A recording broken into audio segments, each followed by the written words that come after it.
सभी विद्यार्थियों का मेरी हिंदी की कक्षा में एक बार पुनः स्वागत है। विद्यार्थियों, आप स्क्रीन पर देख रहे होंगे एक व्यक्ति जिसने शॉल ओढ़ा हुआ है और चश्मा लगाकर खड़ा है। इसे आप भली भांति पहचानते हैं। ये हैं हमारे देश के महान स्वतंत्रता सेनानी जिनका नाम सुभाष चंद्र बोस है। परंतु बच्चों, इनके बारे में तो आप बहुत भली प्रकार से जानते होंगे, लेकिन आज हम आपको एक ऐसे स्वतंत्रता सेनानी से अवगत कराने जा रहे हैं जिन्होंने बहुत प्रसिद्धि तो नहीं पाई, लेकिन उनकी जो बलिदान है, उनकी जो कुर्बानियां हैं वो किसी से छिपी नहीं रहीं और उनके बलिदान हमारे स्वतंत्रता आंदोलन में एक मील का पत्थर साबित हुआ। तो आइए चलते हैं उस स्वतंत्रता सेनानी के बारे में जानते हैं जिसकी चर्चा आपकी साहित्य की पुस्तक में पाठ वीर गोपीनाथ से लिया गया है। तो यही उनका नाम है। आइए हम जानते हैं उस महान स्वतंत्रता सेनानी वीर गोपीनाथ के बारे में। तो बच्चों, हम यहाँ पर आप सबको वीर गोपीनाथ की जीवन की गाथा बताएंगे। इन्होंने क्या क्या अपने जीवन में पाया, क्या क्या खोया और इनकी क्या क्या उपलब्धियाँ हुई। तो बच्चों, पंक्तिबद्ध रूप से हम आप सबके समक्ष विवेचना करेंगे। आप इसको एकाग्रतापूर्वक श्रवण कीजिए, ध्यानपूर्वक इस वीडियो को अवश्य देखिए। सन 1922 की बात है। उन दिनों ईस्ट इंडिया कंपनी का असली वारिस था चार्ल्स टेगार्ट। आपको पता है, हमारे भारत में अंग्रेज़ों का शासन ईस्ट इंडिया कंपनी के माध्यम से आया। पहले तो ये लोग हमारे देश में सिर्फ व्यापार की नीति को लेकर आए थे। बाद में हमारी राजनीति में घुसकर इन्होंने प्रशासन संभालना चालू कर दिया कूटनीति के द्वारा। तो बच्चों, सन 1922 की बात है। उन दिनों ईस्ट इंडिया कंपनी, जो कि अंग्रेज़ों द्वारा स्थापित थी, यहाँ पर व्यापार करने आई थी। उसका असली वारिस था चार्ल्स टेगार्ट, यानी उस कंपनी का जो वारिस यानी मालिक का बेटा था वो था चार्ल्स टेगार्ट, कोलकाता का पुलिस कमिश्नर। और उस समय वह अंग्रेज़ों के ज़माने में एक पुलिस कमिश्नर हुआ करता था। वर्ष 1921-22 में इजी टेगार्ट ने बंगाल में क्रांतिकारी गतिविधियों पर लगाम लगा दी थी, अर्थात रोक लगा दी थी। जो क्रांतिकारी थे, जैसे लाला लाजपत राय, बाल गंगाधर तिलक, विपिन चंद्र पाल, सुभाष चंद्र बोस आदि जो भी क्रांतिकारी गतिविधियां करते थे, स्वतंत्रता आंदोलन के बारे में सभाएं करते थे, चर्चाएं करते थे और उन पर अपनी एक्शन लेते थे, उन सारी गतिविधियों पर उन्होंने लगाम लगा दी थी। किसने? चार्ल्स टेगार्ट ने। बंगाल ऑर्डिनेंस एक्ट 1918 एक एक्ट इसने पास करवा दिया था। टेगार्ट ने एक कानून पास करवा दिया था, एक अध्यादेश पास करवा दिया था जिसका नाम रखा गया बंगाल ऑर्डिनेंस एक्ट। 1918 में ये एक्ट बनाया गया, ये कानून बनाया गया, जिसके अंतर्गत गिरफ्तारी के लिए कोई कारण बताने की आवश्यकता नहीं थी। बिना कारण के ही गिरफ्तारी हो सकती थी। अंग्रेज़ों का ही कानून था, अंग्रेज़ों का ही शासन था, इसलिए उनकी मनमानी चल रही थी और इस एक्ट के तहत ये किसी भी व्यक्ति की गिरफ्तारी बिना कोई कारण बताए कर सकते थे। बिना कोर्ट में पेश किए, इस कानून के अनुसार बिना कोर्ट में पेश किए अनिश्चित काल तक किसी को भी जेल में सड़ने के लिए बाध्य किया जा सकता था। मतलब उस समय कोई कोर्ट में बहस नहीं होगी, कोई वकील नहीं लगेगा, कोई आपका बचाव नहीं कर सकता। बिना किसी को किसी भी कारण जाने बगैर, बिना कोर्ट में पेश किए अनिश्चित काल तक किसी को भी जेल में सड़ने के लिए बाध्य किया जा सकता था। टेगार्ट ने इसी अध्यादेश का सहारा लेकर बंगाल में क्रांतिकारी गतिविधियों को कुचला। क्यों कुचला? क्योंकि क्रांतिकारी कभी नहीं चाहते थे कि अंग्रेज हमारे देश पर शासन करें, अंग्रेज हमारे देश पर राज करें। परंतु अंग्रेज ये चाहते थे कि क्रांतिकारी गतिविधियां उनके सामने रुक जाएं और क्रांतिकारियों का हौसला जो बुलंद पड़ा है उस हौसले को एकदम समाप्त कर दें। इसलिए ऐसा एक्ट इन लोगों ने बनाया। तो बंगाल में क्रांतिकारी गतिविधियों को इस एक्ट के माध्यम से टेगार्ट ने इस अध्यादेश के माध्यम से कुचल डाला। प्रमुख क्रांतिकारियों को या तो फांसी पर लटका दिया गया, जैसे प्रमुख क्रांतिकारी जो भी हैं, सुभाष चंद्र बोस, लाला लाजपत राय आदि आदि।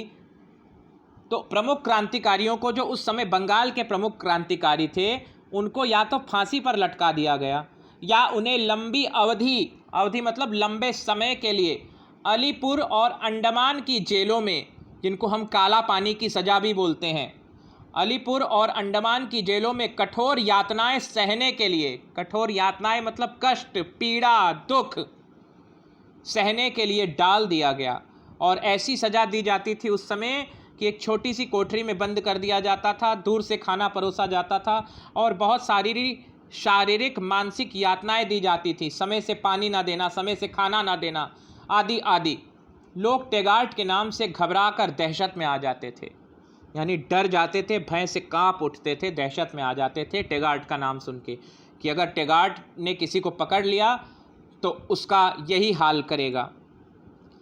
आईसीएस की नौकरी से त्याग पत्र देकर जिस दिन नेताजी सुभाष चंद्र बोस हावड़ा रेलवे स्टेशन पर उतरे, आप देख सकते हैं हावड़ा रेलवे स्टेशन पर सुभाष चंद्र बोस उतरे हैं गाड़ी से और इनके पीछे एक अंग्रेज सिपाही जासूस की तरह लगा है, सुभाष चंद्र बोस के ऊपर जासूसी कर रहा है, उनकी गतिविधियों को परख रहा है, देख रहा है। आईसीएस की नौकरी से त्याग पत्र देकर, आईसीएस की नौकरी मतलब इंडियन सिविल सर्विसेज, यानी उस समय की बहुत उच्च कोटि की जो नौकरी होती थी, जैसे आज आईएएस होता है, उसी प्रकार से आईसीएस की नौकरी से त्याग पत्र यानी रेजिग्नेशन लेटर देकर, इस्तीफ़ा देकर जिस दिन नेताजी सुभाष चंद्र बोस हावड़ा रेलवे स्टेशन पर उतरे, उसी दिन से टेगार्ट ने उनके पीछे जासूसों का जाल बिछा दिया था। आप देख सकते हैं 24 दिसंबर 1921 को प्रिंस ऑफ वेल्स यानी उस समय की क्वीन एलिजाबेथ का लड़का, उनका बेटा, 24 दिसंबर 1921 को प्रिंस ऑफ वेल्स के कोलकाता पहुंचने पर वहां पूर्ण हड़ताल रही। विरोध में जगह जगह प्रदर्शन हुए। क्यों प्रदर्शन हुए, क्यों उनका विरोध किया गया? क्योंकि अंग्रेज़ों के काले कानून का विरोध कर रहे थे ये लोग, और क्रांतिकारी लोग कभी नहीं चाहते थे कि प्रिंस ऑफ वेल्स या कोई भी अंग्रेज हमारे भारत में आए तो उसका जोर शोर से स्वागत एवं अभिनंदन हो। इसलिए ये लोग जगह जगह प्रदर्शन कर रहे थे। विरोध प्रदर्शन हेतु चित्तरंजन दास और सुभाष चंद्र बोस ने पूरी ताकत लगा दी। प्रिंस ऑफ वेल्स के साथ उसका चचेरा भाई डिकी माउंटबेटन उसका सहायक बनकर आया था, यानी उसका असिस्टेंट बनकर आया था। डिकी माउंटबेटन ने सुभाष चंद्र बोस के साथ अपनी छोटी सी मुलाकात में ही यह भांप लिया था कि उनके अंदर अंग्रेज़ी साम्राज्य के विरुद्ध ज्वालामुखी धधक रहा है। ज्वालामुखी धधक रहा है यानी क्रोध का उबाल आ रहा है और वे अंग्रेजी शासन को समाप्त करने के लिए आतुर हो उठे हैं। अतः उसने टेगार्ट को निर्देश दिया, यानी डिकी माउंटबेटन ने अपने चचेरे भाई प्रिंस ऑफ वेल्स जो कि क्वीन एलिजाबेथ का बेटा था, उसको निर्देश दिया। क्या निर्देश दिया? बोस नाम का यह व्यक्ति एक खतरनाक क्रांतिकारी है। क्रांतिकारी है मतलब स्वतंत्रता सेनानी है, आंदोलनकारी है। इसके पर काटने आवश्यक हैं, यानी इस पर नज़र रखनी आवश्यक है और इसकी गतिविधियों पर लगाम लगाना आवश्यक है। इस पर कड़ी नज़र रखी जाए। इस पर टेगार्ट ने उत्तर दिया था, यस योर मैजेस्टी, ठीक है महोदय। मैजेस्टी मतलब महोदय, माननीय, महामहिम्न। क्या बोला इसने? यस योर मैजेस्टी, इसके लिए लोहे का पिंजड़ा तैयार है, बस मौके की तलाश है। टेगार्ट ने कहा, इसके लिए लोहे का पिंजरा तैयार है, अर्थात जेल में सड़ने के लिए इसको सारे इंतज़ाम इसके लिए कर लिए गए हैं, बस मौके की तलाश है। और जैसे ही मौका मिलेगा हम इसको लोहे के पिंजरे में कैद कर देंगे।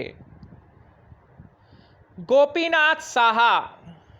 अब यहाँ से बच्चों आपको वीर गोपीनाथ की गाथा के बारे में पता चलेगा, जिनका पूरा नाम है गोपीनाथ साहा।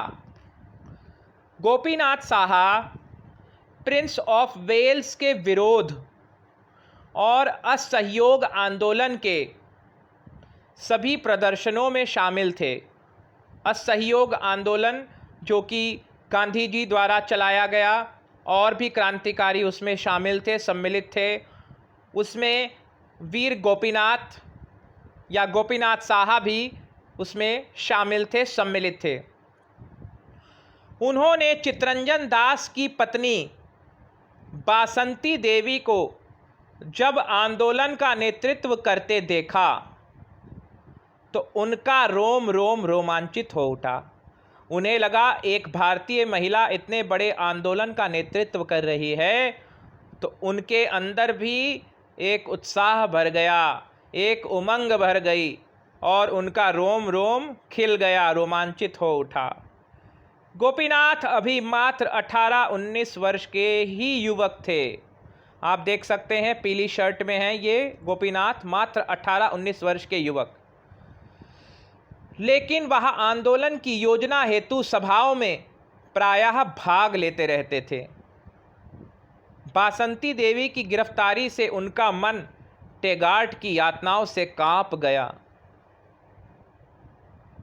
गांधी जी के नेतृत्व में संचालित असहयोग आंदोलन अपने चरम पर था, यानी अपनी पूरी ताकत से इस आंदोलन को लोग सहयोग कर रहे थे।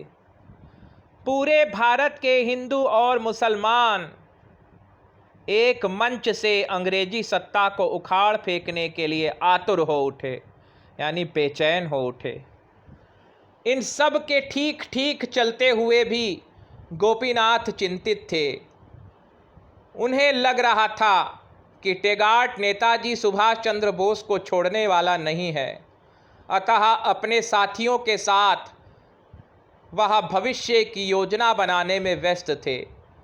तभी दौड़ते हुए जतिन दास आया। आप देख सकते हैं ये एक और स्वतंत्रता सेनानी है जिनका नाम है जतिन दास, जो नीली शर्ट में आप सबके सामने है। और उन्होंने हांफते हुए सूचना दी, अरे गोपी, कुछ सुना तुमने? मैं तुम्हें एक राज की बात बताना चाहता हूँ। टेगार्ट नेताजी को अपने चंगुल में फंसाने वाला है। गुप्त सूचना से पता चला है कि वह हमेशा के लिए उन्हें बंगाल से अलग करने वाला है, यानी बंगाल से बाहर भेजने वाला है। गोपीनाथ कहते हैं, जतिन, तुमने तो मेरी शंका को और भी पक्का कर दिया। टेगार्ट नेताजी पर अपना शिकंजा कसे, उससे पूर्व ही हमें उसे ठिकाने लगा देना चाहिए, यानी उसको मार देना चाहिए।